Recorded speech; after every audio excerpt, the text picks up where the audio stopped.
इस पृथ्वी पर बहुत सारे शास्त्र लिखे गए हैं, लेकिन अष्टावक्र गीता अनूठा है। वेद और उपनिषद भी इसके सामने कमजोर लगते हैं। गीता में भी ऐसा गौरव नहीं है जो अष्टावक्र गीता में है।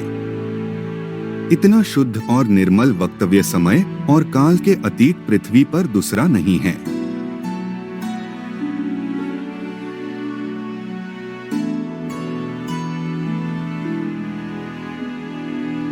एक दिन ऐसा हुआ कि महर्षि कहोड़ वेद के किसी मंत्र का उच्चारण बता रहे थे। तभी सुजाता के गर्भ से आवाज आती है, आप गलत मंत्र को पढ़ा रहे हो। इतना सुनकर महर्षि कहोड़ को गुस्सा आ जाता है और वह अपने अजन्मे पुत्र को ही श्राप दे देते हैं कि जाओ तुम 8 जगह से टेढ़ा पैदा होगे।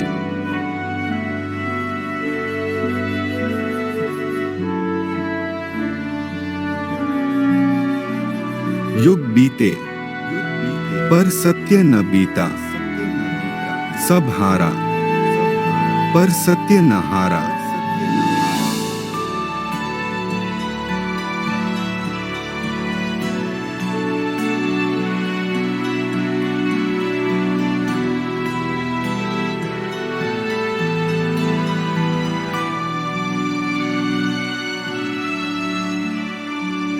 जब जनक राजा के दरबार में विशाल शास्त्रार्थ रचा गया, तब महज अष्टावक्र 12 वर्ष के थे और उनके पिता वंदिन नामक पंडित से करीबन हार चुके थे। जनक राजा ने विजेता को बहुत बड़ा इनाम रखा था। जब अष्टावक्र अचानक से दरबार में पहुंचे तो सब पंडित उसका 8 अंगों से टेढ़ा मेढ़ा शरीर देख के हंसने लगे। अष्टावक्र भी हंसने लगा तो राजा ने कहा, तू क्यों हंस रहा है? तो उसने कहा, मैं इसलिए हंस रहा हूँ कि इन चमारों की सभा में सत्य का निर्णय कैसे हो रहा है। पूरे दरबार में ये सुन के सन्नाटा छा गया। सम्राट ने पूछा, तेरा मतलब? उसने कहा, इनको सिर्फ मेरी चमड़ी ही दिखाई पड़ती है, मैं दिखाई नहीं पड़ता। राजा जनक काफी प्रभावित थे ये सुन के।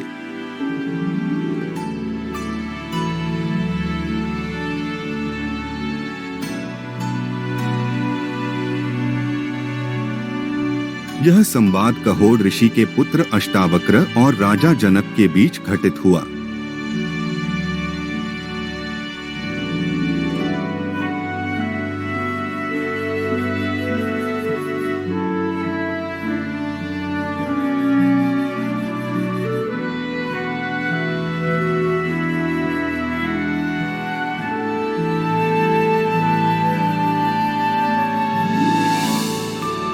यदि तुम्हारे उपदेशक साक्षात शिव, विष्णु या ब्रह्मा भी हो, तो भी सब कुछ विस्मरण किए बिना तुम आत्मस्वरूप को प्राप्त नहीं होगे।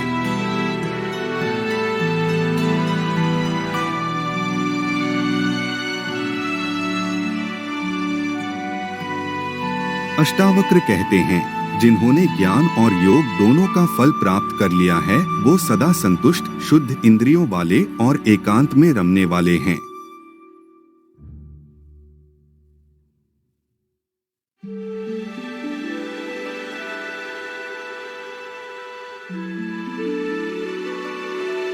तत्व ब्रह्मा को जानने वाला कभी भी किसी बात से इस संसार में दुखी नहीं होता है, क्योंकि उस एक ब्रह्मा से ही यह संपूर्ण विश्व पूर्णतः व्याप्त है।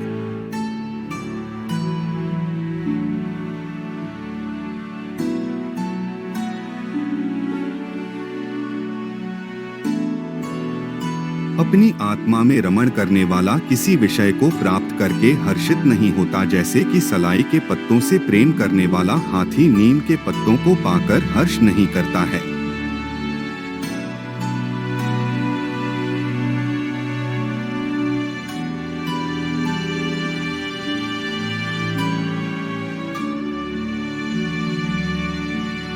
जिसकी प्राप्त हो चुके भोगों में आसक्ति नहीं है और न प्राप्त हुए भोगों की इच्छा नहीं है, ऐसा व्यक्ति इस संसार में दुर्लभ है।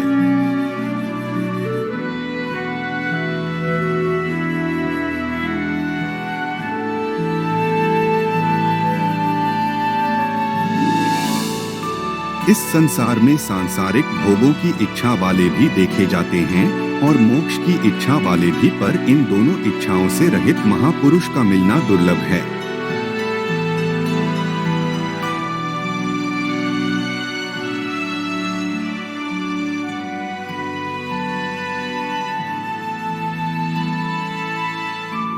धर्म, अर्थ, काम, मोक्ष, जीवन और मृत्यु में उपयोगिता और अनुपयोगिता की समता किसी महात्मा में ही होती है।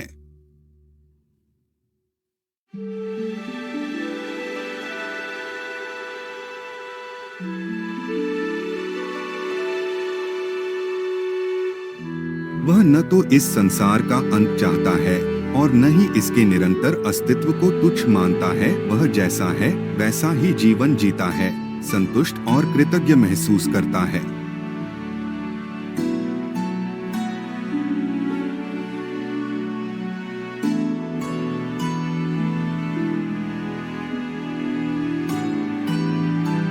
वे इस ज्ञान से धन्य होकर आत्मा में बुद्धि को धारण करके देखने, सुनने, छूने और खाने में भी तृप्त रहते हैं।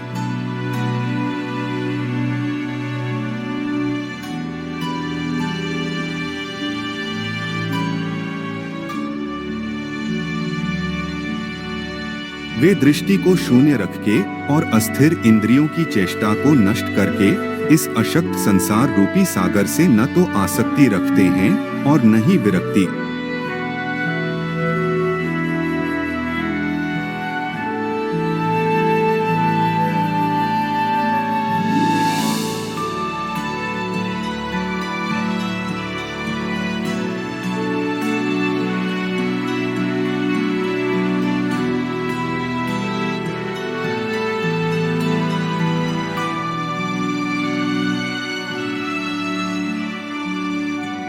जहां से कभी किसी को कुछ नहीं मिला, वही हम टटोलते रहते हैं।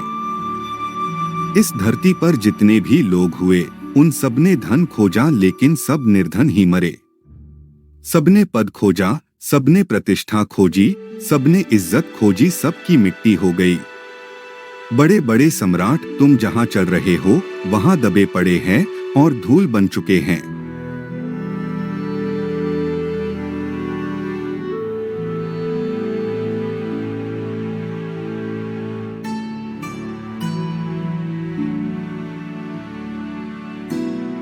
हर बूढ़े को एक न एक दिन, अगर वो सच में जीवन को जरा भी देखने में सफल हो पाया है, तो यह बात आश्चर्य से भरती है कि मैं कैसे कैसे चीजों के पीछे भागा।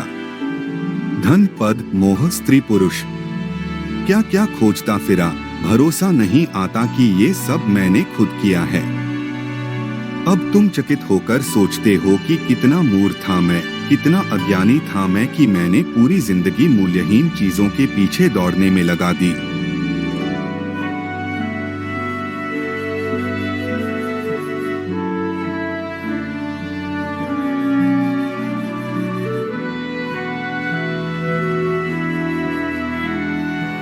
अष्टावक्र कहते हैं कि अगर परमात्मा को देखना है तो करुणा की आंख चाहिए, प्रेम की आंख चाहिए। एक छोटी कहानी से ये स्पष्ट हो जाएगा। एक दिन राजा ने मजनू को बुलाया और कहा, तू पागल है। मैं तेरी लैला को जानता हूँ, बहुत ही साधारण सी लड़की है, काली कलूटी और कुछ खास नहीं। तुझ पर मुझे दया आती है।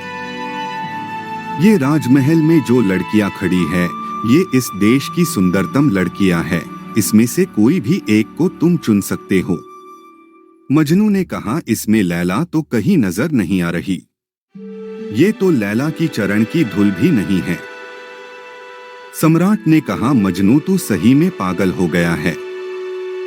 मजनू ने कहा, ये हो सकता है कि मैं पागल हूँ, लेकिन एक बात आपसे कहना चाहता हूँ कि लैला को देखना है तो मजनू की आंख चाहिए। मजनू ठीक कह रहा था। अष्टावक्र भी यही कह रहे हैं।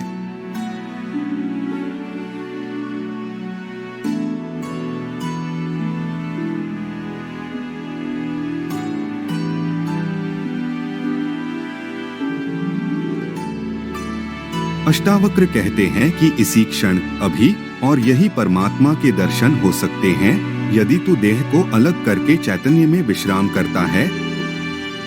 जो विश्राम में अपनी चेतना को ठहरा देता है, उसके लिए परमात्मा अभी के अभी है, वो मिला ही हुआ है, उसे कहीं भी ढूंढने की जरूरत नहीं है।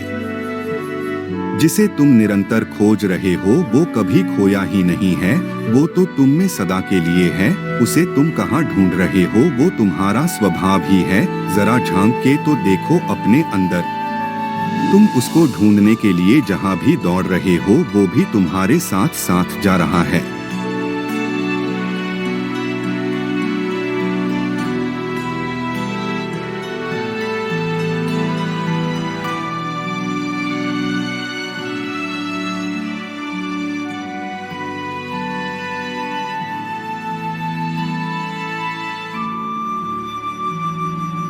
अगर आपको यह चैनल पसंद आया हो तो कृपया इसे सब्सक्राइब करें, शेयर करें और कमेंट करना ना भूलें।